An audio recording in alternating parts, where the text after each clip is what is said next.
Ladies and gentlemen, welcoming you all to International Affairs being broadcasted from the SATV's Gulshan studio. This program is the flagship program that recaps all the events and occasions that are happening in the geopolitical arena. I welcome you all to the program. Before I begin today's discussion, let me introduce my panel. Here in the studio, I am joined with Major Retired Dr. Nasir Uddin Ahmed. He's, of course, a military veteran, scholar and an analyst regarding geopolitical issues from national and international perspectives. I welcome you on to the program. It's good to see you here once more. Alongside him, we have Norman Floyd Barnes, our geopolitical correspondent, situated in Washington District of Columbia. Today, I want to discuss how we are approaching the 100th day of this war in the Middle East. I want to begin with Norman Floyd Barnes. Some of the situation in Washington should be discussed as well. The latest updates from your table. Before I allow you to speak, there is a notion that Iran has once again targeted U.S. assets in the Middle East with a drone barrage, all of which has been intercepted by the respective Gulf countries. What are the latest updates you have for me, Norman? I want to get a recap from your version as well. Norman, a very good morning to you. Good morning from Washington, D.C. Today we start out with more missiles and drones attacks on Bahrain. The missiles and the drones were shot down, intercepted. The Iranian government is stating that the purpose of the attacks was to target U.S. naval bases and military facilities in Bahrain. The ceasefire talks and procedures are still moving forward. It may not have a effect on the process, but the process is still moving forward, and the attacks are starting back up to let the United States know that Iranians are still in it, and they're still persistent on coming to a solution. And hopefully, in the next several months, we'll be able to have some type of conclusion to that. On the state side, we had another tragic shooting yesterday in Toledo, Ohio, at a street festival. 12 people was injured, ages from 14 to 61. Most of them was in the 20s. The gunman is at large. There is a search for that situation going on right now. Thank you. Right. Thanking Norman Floyd Barnes. Very important updates coming out of the U.S. Of course, 12 people injured in a shooting incident in Toledo, Ohio, just as the FIFA World Cup is set to take place. Regarding that, the Iranian team and 12 members of the support staff regarding the Iranian team, their visas have not been granted by the U.S. side, and they will only the players have been granted. And this is where geopolitical debates and discussions take part regarding worldwide affairs, such as the FIFA World Cup happening every 4 years. Coming to the studio once more, there is so much to discuss on today's show as well. I want to ask Dr. Nasir, how you see this. We are approached, just tomorrow will be the 100th day of this war that we're seeing. And even now, Iranian authorities, the IRGC, looks forward to an aerial assault of drones and missile strikes in which they are being intercepted. We know that for the Hajj pilgrimage, the confrontation, the retaliatory strikes were somewhat halted. But now, the situation is once again taking a drastic turn. I want to get a remark, how you see it as the 100th day approaches. Thank you, Bantu, and my warm greetings to the dear viewers and my co-panelists. As you have said, it is 100 days of war. It reminds me a famous saying that every war, whether it is a small border skirmish or it is a world war, it starts with a single bullet shot or a single gunfire. But how it ends, it is very difficult to ascertain. Starting is quite normal, but its ending is very, very painstaking. That is the history of the world. You have said that it is the 100th day will be hit by tomorrow, and if I can relate that this Ukraine and Russian war, it is on the 1556th day today. Right. So war is now getting changed. There is mighty power like Russia or mighty power like USA cannot control a small country by bullets only. Its dimension has been changed in different direction, and mostly it is the basic economic strength of the country, basic resources of the country, and the goodwill and good leadership of a country. Both the countries, if you can compare in both in Ukraine and in Iran, their leadership, before 100 days, the US administration, especially the President Donald Trump, clearly stated that their aim is to regime change in the leadership. But that was on the first wave of the war, their leadership got killed. But could he control Iran or could he capture? No. And at the same time, in Ukraine also, very strong leadership like Zelensky, who is probably going to sit with the European Union leaders under the patronization of the French president, will be sitting very soon tomorrow, as the news goes by a few minutes back. So this is how the war is now being developed in different direction, basing on the mineral resources, strength of the political leader themselves, and unity of the people. In Iran, it was expected, as per the calculation of the Mossad and other intelligence agencies, there will be huge revolt against the Iranian Islamic government, because we have the instances that there are uprising in Iran basing on the Sharia law and the their religious policing upon a young lady. But nothing happened like that. Before the war, there was uprising by the Yat in the capital Tehran. And so that was the calculation that maybe another dimension or the third force or the fifth columnist will come up within the country. But both in Ukraine and Iran, that plan miserably failed. They could not do anything. Rather, they got everybody united. Now the people are donating gold, donating their everything for the good cause of the world. So that is how the national unity and the good leadership has changed the dimension of the world. And if it is 100 days, another 100 days, US midterm election will be knocking within 100 days. So Donald Trump has no other way to go. He has to sign some agreement within this 100 days, next 100 days, and maybe within next 50 days or 25 days, like that, because he cannot show his face to his countrymen anymore. And that will be a very painstaking for US people, US economy, because by now everybody is suffering, including the US economy itself. Of course, an excellent review of the current situation. I make a lot of topics from your statement. I also want to mention update regarding the Ukraine-Russia war. Meanwhile, the both nations continue to trade strikes attacking drones and key military facilities. A total of 3,084 Ukrainian fixed-wing drones were shot down within the week, according to the report. Of course, the Russian president was called on by the Ukrainian president for a personal meeting between the both. However, the Russian President Vladimir Putin said during a plenary session of the 29th St. Petersburg Economic Forum that he does not see the reason or a point to this meeting to happen. So that is where the the Russia and Ukraine situation lies.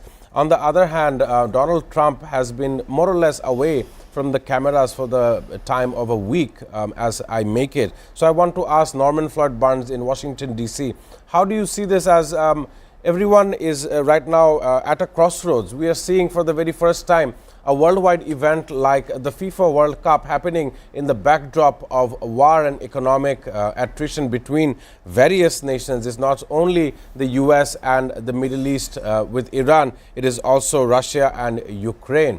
I want to get a remark from you regarding the updates in the Russia-Ukraine war, as well as the movements, the decision-making, and understanding the national crisis, the national issues of Americans from Donald Trump. I want your remarks. Norman. Yes, the American public is still in a state of shock. the prices of everything, energy-wise, commercial, food, necessities are increasing. And the point now is the question is how high will the prices go? Right now, people are suffering, shifting, making different plans, and at the same time, they are very bitter about this situation with Iran and the United States and how our current administration is managing it. So right now, the president and his administration is gearing up for the midterms. At the same time, they are still supplying support to Ukraine, and they are still trying to manage a ceasefire or some concession with the Iranian situation in the Middle East. But the issue is that the cost of living has increased to a point where it really won't make a difference what he does. The people have basically said, we are fed up. We're going to have to make some changes. And the current administration has a vision that is not does not coincide with the beliefs and the needs of the current American people. Thank you. Right. And as I make from Norman Floyd Barnes' statement, the cost of living and almost every action has an equal and opposite reaction when it comes to the economic table. I want to focus once more in the studio with Dr. Nasir. There is some news coming out from the West Bank. I'm pretty sure you have heard of this news, as I must discuss upon it. Israeli soldiers opened fire on a car in West Bank, killing a 7-month-old Palestinian boy. What happened was the person was driving near a checkpost. He was fatally shot. The bullet had penetrated through the father sitting in the front seat. It had penetrated through the mother in the back seat, as well as hitting that 7-month boy in the face, causing him to die. Of course, this was not the only issue that the Israeli soldiers are now looking at. Any attack inside Lebanon to control or to downsize Hezbollah, matter of fact, is another consensus for the Iran-US negotiations to collapse. And on the other side, we see the word ceasefire. If you break it up, cease is to stop, to not exist. And if you add fire to it, it is completely meaning to have no longer firing between the two sides. But much of this word does not define what is happening on the ground, especially because we see attacks on Lebanon still continuing.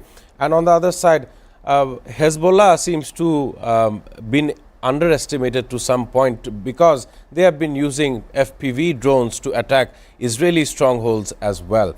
I want to get a comment from you regarding Israel and their ambitions inside Lebanon. Okay, it is quite clear by now that Israel has a very big plan, or you can say master plan, to annex some of the lands beyond their territory as recognized by the international community or UN, whatever we call it. But that is going to be at the cost of thousands of lives.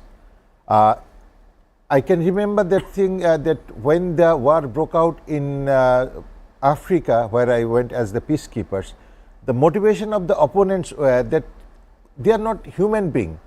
They are our enemy. Kill them like cockroaches. Kill them like insects. That was the motivation given to the young boys even who used to take up arms instead of going to school. And their rank was brigadier, colonel, like this, a young boy of 11 to 14 years, you can say. So that was the motivation given to the young people to kill the opponents. Similarly, now I can remember that Israelis, the soldiers, they do not consider the Muslims or their opponents to be human beings. That's why they can aim at the innocent children and shoot at him, because he is also a father. He must have been experiencing the love and affection of young children. So how can he do it? Once he is motivated, this particular enemy or this particular opponent is not a human being, so shoot at him. So that is the dangerous sign for the international community, international humanity. Is a crime against humanity, but nobody is bothering for that, because we have seen the flotilla could not reach. They have attacked the flotilla also. So they are stopping the convoys carrying the essentials, drugs, medicine and food, even the water. So this is how they are proving themselves to be ruthless as far as Muslims and the humanity is concerned. So that is a very dangerous sign for the international community. And right at this moment, when USA had a dominance over the entire Middle East, especially they are establishing their bases and keeping upper hand onto the Middle East, they had been dominating everywhere. But that has come under a question now. If the as the few of the articles already remarked, there could be a Islamic NATO. In the form of NATO, there could be an Islamic NATO, North Atlantic Treaty Organization, with the Arab countries leaving Israel. So if it really takes place, and if the Iran takes the leadership of it, or even the Saudi Arabia, the Prince Salman, if he takes the lead and if he is accompanied by other Muslim countries, that is going to launch a very big scale war, I should say. Definitely important to understand where the cycle of war, cycle of gunfire is going on. As I remarked from you regarding the peacekeepers who have, of course, stand in the line of fire. Of course, I must mention that the UN peacekeepers have been killed and 2 others injured in a shelling in southern Lebanon. On the other side, we see that 6 Bangladeshi peacekeepers who lost their lives while serving in the United Nations Interim Security Force for Abyei in Sudan were posthumously awarded with the prestigious Dag Hammarskjöld Medal yesterday. With that being said, it's time to take a short commercial break. Afterwards, we see some of the positions of geopolitics in Bangladesh. We've had the Foreign Minister for Turkey, Hakan Fidan, Honorable Excellency, coming to Bangladesh over the weekend to talk about various trade ties between the 2 nations, which we'll be discussing after a short commercial break. Do stay with us on International Affairs.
Welcoming our viewers back on International Affairs. Before the break, we were of discussion between the Ukraine-Russia war as well as the Iran and the US confrontation that is still taking place on day 100, with Brent crude oil still stabilizing around $100 per barrel. I want to now change the shift of change the topic towards bilateral ties between Turkey and Bangladesh. Over the weekend, we've had Excellency Hakan Fidan coming into Bangladesh, and of course he's having a tour over several nations in which he is trying to build Turkey bilateral relations with many countries.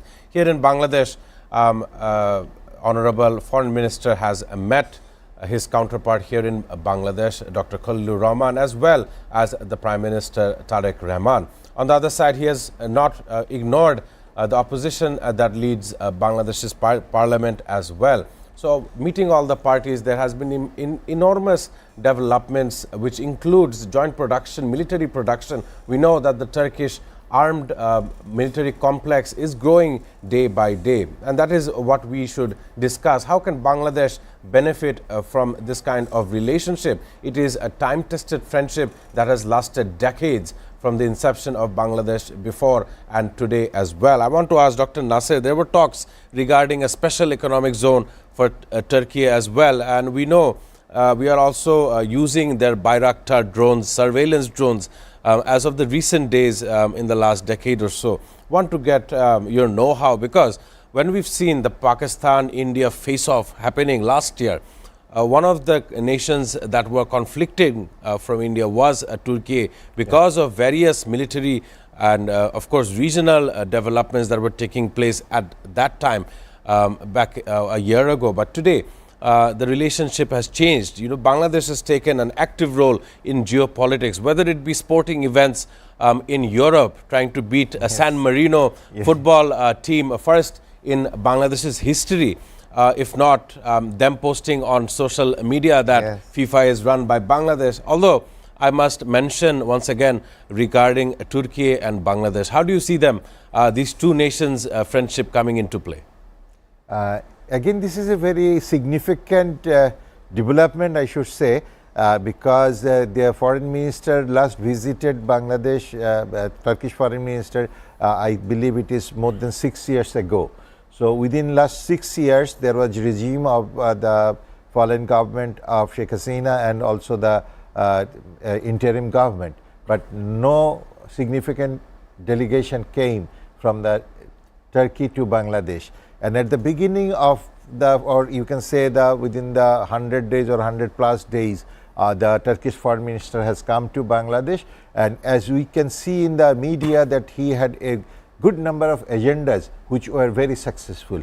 Historically, Bangladesh or the Indian subcontinent Muslims has a ties with the Turkish Muslims since they took part First World War and World War II also beside the Muslims of the Turkey to protect the Khilafat. You know, the historically Turkish Khilafat is very famous for dominating the half of the world in the historically. So Bangladesh Muslims of that period, or the Indian subcontinent Muslims, since Bangladesh did not born before 1971, so they had the relation with the Turkish, and Turkish merchants used to come with the coastal areas. They used to come with their various specially cap and very improved clothings, and they used to extract or take the condiments or the spices from the Indian subcontinent. So historically, both the countries has a very good ties.